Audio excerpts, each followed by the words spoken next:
Hello, welcome to your free class from Gab-Nic Excelsior Nursing Tutoring Center. Hi guys, Nicolette here. Welcome to Gab-Nic Excelsior Nursing Tutoring Center. You are about to start covering female reproductive system. Okay, so we're going to start with a few vocabulary words so that you can understand well when we start diving into the material what we are referring to. Okay, so always remember before you start off any content, check out the vocabulary words, kind of glance through the books just to see if you're familiar with what they're going to talk about. If anything seems unfamiliar, look it up. If you have an NCLEX book, they do that for you, but that doesn't stop you from kind of looking through the book just to see if you can catch any words that you don't understand, any concepts, any topics that you can look through on your own before you start the content. So let's dive right in. Okay, before we do, a word of prayer. Dear Heavenly Father, thank you so much for the opportunity to do this lesson with the students who will be watching. Help them to understand, I pray in Jesus' name, amen. Okay, so we are covering female reproductive system. This is a very first chapter. It's going to present to us the different terms. I am using the Saunders book. You are doing the LPN NCLEX examination. I do not have any credits for this book. Obviously, you know it's a Saunders book. I'm just reviewing it with you so that you can pass your NCLEX, okay? So the first concept or the first term we're going to look at is amniotic fluid. So this is a pale, straw-colored fluid that surrounds it and protects the fetus. So the most important thing to remember that it surrounds the fetus and it protects it, right? Protection is key. The fetus is floating in there. So it cushions it from any injury. That's where the protection comes in. And it is a constant body temperature. So the things you'll be questioned about in this exam concerning amniotic fluid is that it's protection, it helps with body temperature, and knowing that the fetus will swallow it, right? That is also important because it goes into their mouth. They're opening and closing their mouth. We're going to see because they're able to swallow it, it's fluid. We do not want them to poop in this fluid, right? So when we get to the section where we talk about amniotic fluid and how a child can go into distress because they're swallowing the amniotic fluid, this is the fluid that it's placed into that they're able to swallow. So we don't want that to happen, right? Movement through the respiratory tract, right? We don't want that. That's where it's going to go. The urination, I don't know. Apparently, that doesn't bother them as much. Don't know why, but definitely not meconium. Urine is waste too, but I guess meconium is just worse, more toxic. So we don't want that, okay? The next thing is ballottement. Ballottement is the rebounding of the fetus against the examiner's fingers on palpation.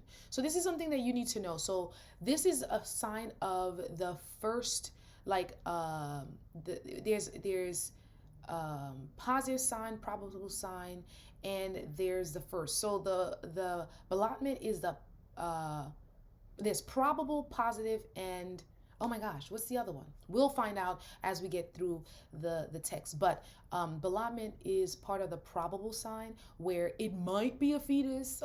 They don't know, but it is something that the parent can see, the physician can sense, you know, it's real. Okay, so it is just when the fetus is bouncing off of her finger because she's floating in the amniotic, he or she is floating through the amniotic fluid. Okay, moving on. So the Chadwick sign, this is exam question. You have to remember what the Chadwick sign is. It's the violet coloration. As long as you remember violet, you're good to go. All right, remember violet, purple, I don't know, whatever, it's a discoloration, right? It happens in the vaginal mucosa membrane. Okay, so it's good to know where it is too, but usually it's just the color that they really want you to know, that it changes, that the vaginal mucosa changes color during pregnancy. Okay, so this is visible about 4 weeks gestation. So again, just remember, most importantly, it's a violet coloration. Delivery, you know that it's when the baby comes out. Okay, it's the expulsion and excretion of neonate and fetal membrane. So that includes the placenta. That is what that is. Fertilization, it is the union of the ovum and the sperm, right? It happens during within 12 hours of ovulation, within 2 days of insemination, and So the average duration of viability of the ovum in the sperm. So 2 to 3 days of insemination. What that means, it's important to know that, right? So a few things. So the fact that it's the joining of the sperm and the egg, you need to know that. Obviously, that's fertilization. Occurs within 12 hours of ovulation. That is also important, right? Because for those questions about fertilization or infertility, it's good to know, because if a woman and a man cannot fertilize, cannot get pregnant, they want to know how their body works, right? You need to know when the woman is ovulating, and then kind of time your sexual activity to that timing. So if the woman knows when she's ovulating and she can get that sexual encounter in within the 12 hours, we know that they're more probably going to have a baby than not. Also, the 2 to 3 days of insemination means, let's say you had sex maybe 2 days after you ovulated, and you're like, well, listen, you're going to get pregnant because the egg is still viable, the sperm is still viable, I should say, and so obviously the egg is going to sit there, right? It's going to make its way to where it got to go, but there's a possibility that they will meet, and this is within the time frame. So if you have, let's say, 5 days, 10 days, possibly not going to happen, but the average duration of viability of the ovum and the sperm.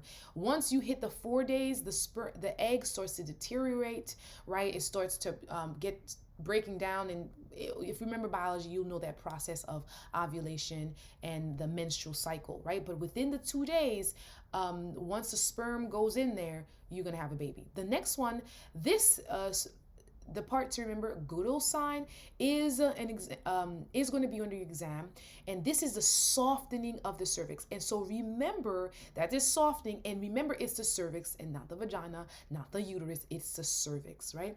So it's just when it becomes a little tender, and it happens beginning at the 2nd month of gestation. And usually, like, the key points I'll tell you, they don't really talk about when it happens, but they mostly want you to know what is happening. So the softening and where it's happening, the cervix.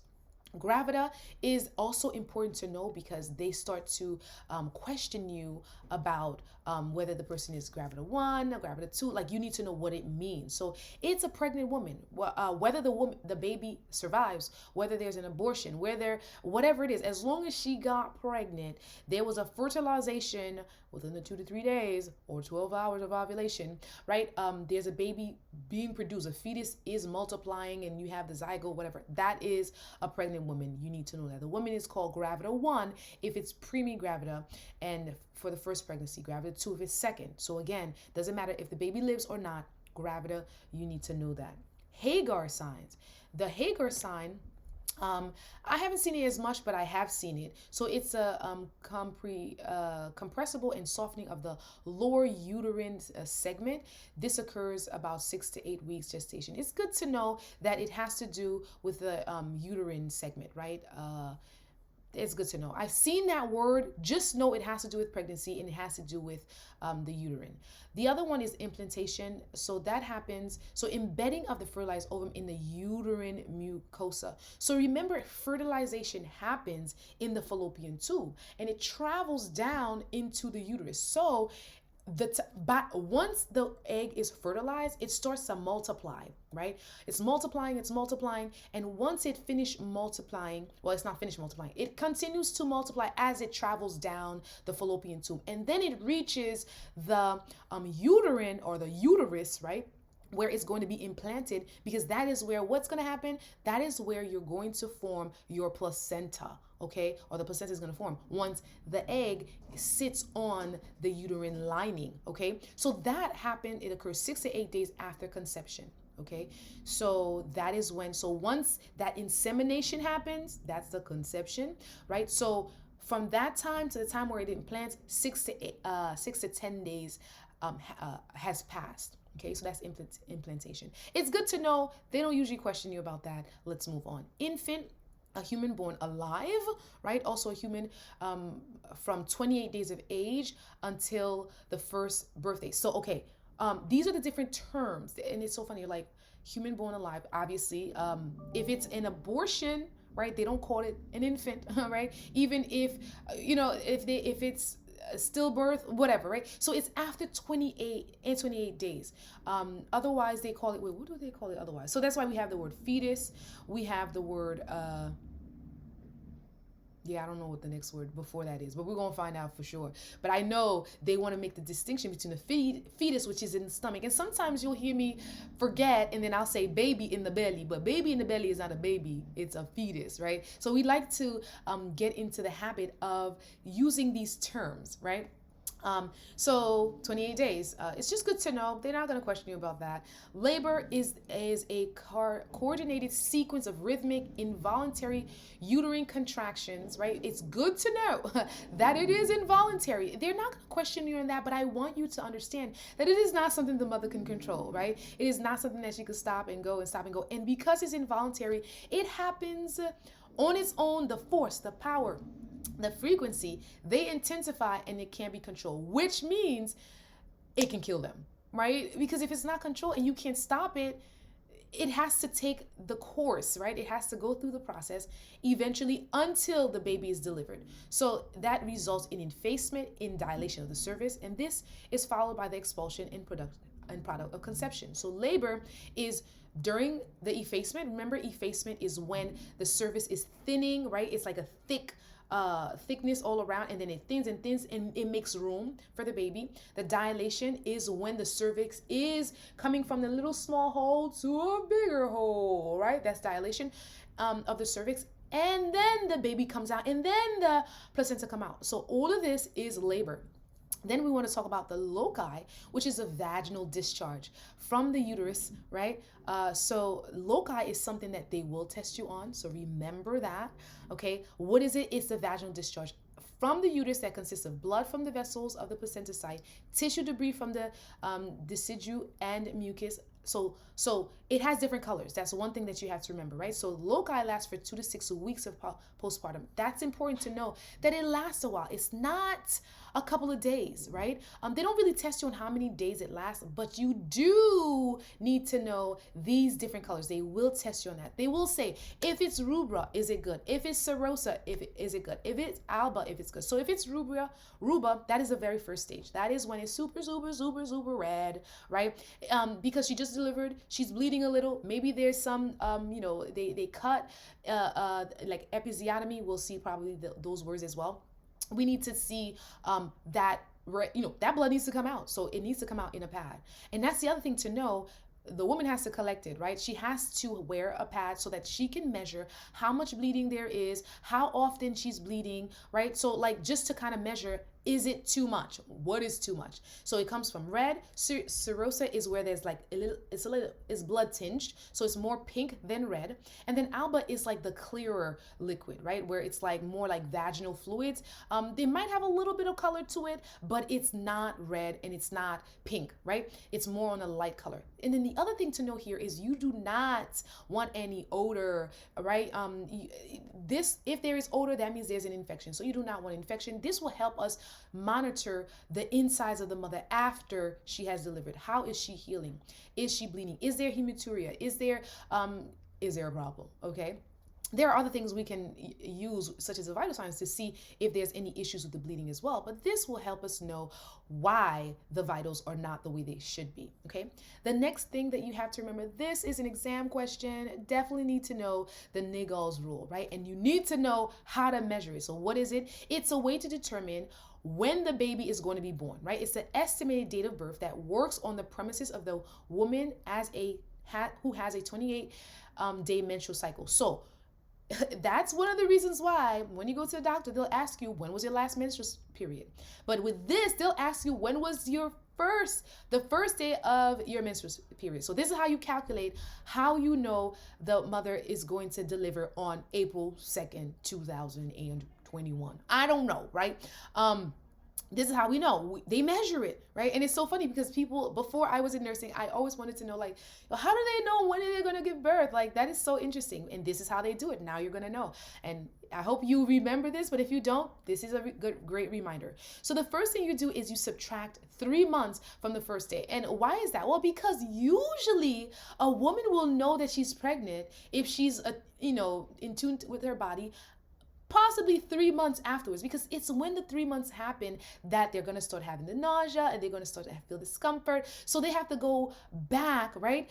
3 months sometimes, right? But anyway, so it's 3 months from the first day of the last menstrual period. First day of the last one. So by the time 3 months come, you're going to know that you're pregnant, right? So you're going to figure out, when did you have your period, right? Usually, you know when your period starts. You have to see, so the first day of the last one, because obviously, if you missed your last, your period, this period coming up or whatever, then that you were pregnant before. So we want to know, when was your period, the last period that you had, right? Not when you're supposed to have it, not when was your last period. And then you calculate the first day of it. So that's the day when probably the insemination happened, when the fertilization happened, right? So the first day of the last menstrual period. Then you add 7 days, right? Because remember, we said 7 days to implantation, right? We said that, right? Let's go back really quickly so you can remember, where it says 6 to 10 days after conception is when it's implanted into the ovum. So that 7 day is in there, right? So that implantation happened 7 days. So that's why we say add 7 days and then adjust the year. So then you're going to add a whole year to it, because from whatever day that when you go three months back, and then 7 days, so 3 months back, 7 days forward, and then a year forward. So they're going to have the baby the next year probably, right? Or just adding 12 months to that day. But anyway, so that's how it works. Remember, we went back 3 months, so that's why we can add 12 months and it still works, right? But anyway, so that is how it is. You can try it yourself, do a couple of dates and see if you can figure it out, because this is definitely going to be on one of your tests, possibly, okay? I've seen multiple questions on Nagal's rule. So now let's go to the newborn. What is a newborn? So a newborn's is a human offspring from the time of birth to 28 days life. Okay, so that is what they call it. I mean, obviously we know the word newborn, but now we know the term of, because we were trying to figure out, okay, so they said infant, right, is 28 days until the first day. So a human born from 28 days of age, right? So the newborn is before the 28 days. So as soon as they come out of the belly, up until the 28th day of life, they are a newborn, right? So once they pass 28, once they're about a month old, you're not new anymore. Sorry, baby. So then that's not something they question about, but it's good to know what age range or what day range we're working with when we talk about the terminology, newborn versus infant. Then we have parity. This is something that you need to remember. It is an exam question. It is a term that's used in the exam, so you need to know what it is referring to. I mean, these terms are used as well, but they won't question you to see if you know the meaning of them all. So it's good to go over these words, but it's also good to identify, or for me to help you identify the ones that they're going to use, and they're going to ask you the definition of, or they're going to make sure you understand or check your memory of what they actually mean. So parity is one of them. The number of pregnancies that has reached viability. Okay, so regardless of whether the infant was still or born. So viability is whether the I think it's 28 weeks, 26, 27 weeks. I don't remember the exact time, but we're going to find out. So parity is viability, meaning so whether born infant is born, so meaning before abortion, right? So abortion is 20 weeks, right? So anything after 28 weeks is considered parity, because they didn't have an abortion, they didn't expel the baby, right? So this is a viable birth, right? So regardless of whether the infants are alive or stillborn, so pregnancy that has reached viability, okay? So well, actually, I can't even say abortion either, because the baby was viable, right? I think this also has to do with the fact that, like, if a baby has reached viability, you can't abort them, right? So like it's illegal to abort a baby that has reached viability. right? So we're going to look into further when it says like how many days this is. But just remember, this is not just about the pregnancy, right? Because we said gravida is just the fact that you were inseminated, right? The fact that the baby moved from the fallopian tube to the uterus and it implanted and the placenta started growing and the hormones started telling you that there's a possible birth, right? That's gravida. Parity is more than that. The baby has to multiply a couple. The fetus has to multiply a couple of times and look like they're about to live, and and they're gonna make it, right? That's parity. Now, placenta is another term that we need to know, and that is the organ that provides for the exchange of nutrients, right? So I have seen questions on this in the exam so that you know what it means. Like, they'll check you on the definition. So it is provides for exchange of nutrients and waste products between the fetus and the mother, right? So the placenta is the bed where the baby lies on, where it receives all the stuff that it needs to receive. So the nutrients, right, and it excretes the waste. So this is going to go into like the umbilical cord as well, because the umbilical cord stems from the placenta, right? So when we look at the umbilical cord, we see two arteries, one vein. That the two arteries is where the deoxygenated blood, bad blood, toxic blood comes out of the baby, and these are the two arteries, and then the vein is where the good blood comes in, right? So this is important. You're like, wait, two what? Okay, we're gonna get into it, but this is something that you need to know, because this is how the child is getting their nutrients. They're getting the nutrients in from that one vein, and they're getting rid of the waste through those two arteries. And the mother produces hormones to maintain pregnancy. Is developed by the 3rd month of gestation, right? It develops by the 3rd month of gestation. It also is called afterbirth, right? So this placenta leaves. So it's interesting that it says it develops by the 3rd month of gestation, right? So before then it was developing, but it is done and fully equipped to support the baby by the 3rd month. They will not test you when, but it's good to know, right? So now quickening. Quickening is something that I have seen in the exam, right? So quickening is a mother's perception of fetal movement. So, and in the key word here is perception. So this is not something that other people can see or feel or measure. This is what the mother feels, right? It's them like, oh, I sense life in me, right? It usually appears around 16 to 20 weeks of gestation. So sometimes you might not even be able to, hear a heartbeat, or, because the heart develops a little bit afterwards. So this is like the zygote forming, multiplying, whatever. You have formations of a baby that you can see through an ultrasound, but not necessarily that they might not necessarily have gone to the doctors yet to ensure that there's a baby, and they are already feeling this. So that is what quickening is, and you will have a test on you might have a question on this, because it's important. Maybe not the months yet, but it's good to know that it's 16 to 20 weeks, right? Because this is a little bit around the time where certain things are not fully developed yet, or they haven't gone to the doctor. Maybe, well, they should really do go, like they really should go. But if they haven't, they can still sense it. Okay, so those are the words and terminologies that are going to be on this, and there's a lot more. If you continue, we will go into more information about client needs and health promotion maintenance, psychosocial integrity, physiological integrity, and we'll go over all of this information in the next section. But this is going to be a section that is absolutely free for you, so you can kind of have a little understanding of what we're going to be talking about when we hit OB, what we're going to see, right?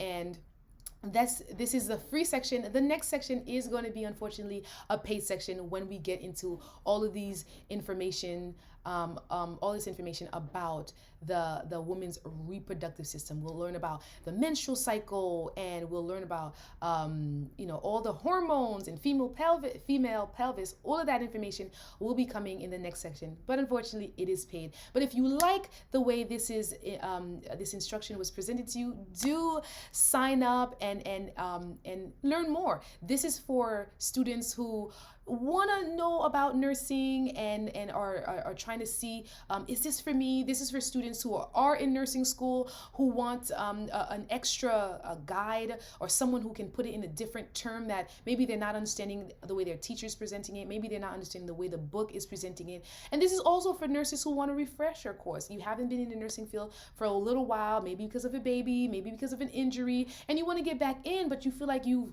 kind of lost touch. So you want to kind of, recap everything that you learned. This is also for those who want to take the NCLEX. And while they were in school, they were mostly focused on examination, right? They were trying to pass that class and they didn't really have a true understanding of what things were. And so they're a little lost. So this course, the ones that will come, and this one as well, this is free, and it's gratis, it's from me to you, but any course afterwards that you will see will help you in a lot of ways to get you up to par and help you pursue your goal of becoming a nurse. Thank you for watching. Thank you for watching and listening. I will see you guys in the next paid course. Bye. For more information on how to register for classes and get help from our tutoring center, visit www.gabnicnursingtutor.com. That is www.gabnicnursingtutor.com. To view our free or paid classes, sign up on www.thinkific.com. That's www.thinkific.com and register for the pre-recorded classes of your choice after searching for the Gab-Nic Tutoring Center uploads. We offer in-person tutoring and Zoom calls. You can also find us on YouTube for more free classes and tips on how to do better in nursing. We are also on Facebook, where we upload articles, tips, and tricks on how you can make your journey to becoming a nurse smooth and near effortless. Did I mention Instagram? Basically, we are everywhere. So check us out or call 917-602-9927 and we will tell you just how to join. See you soon!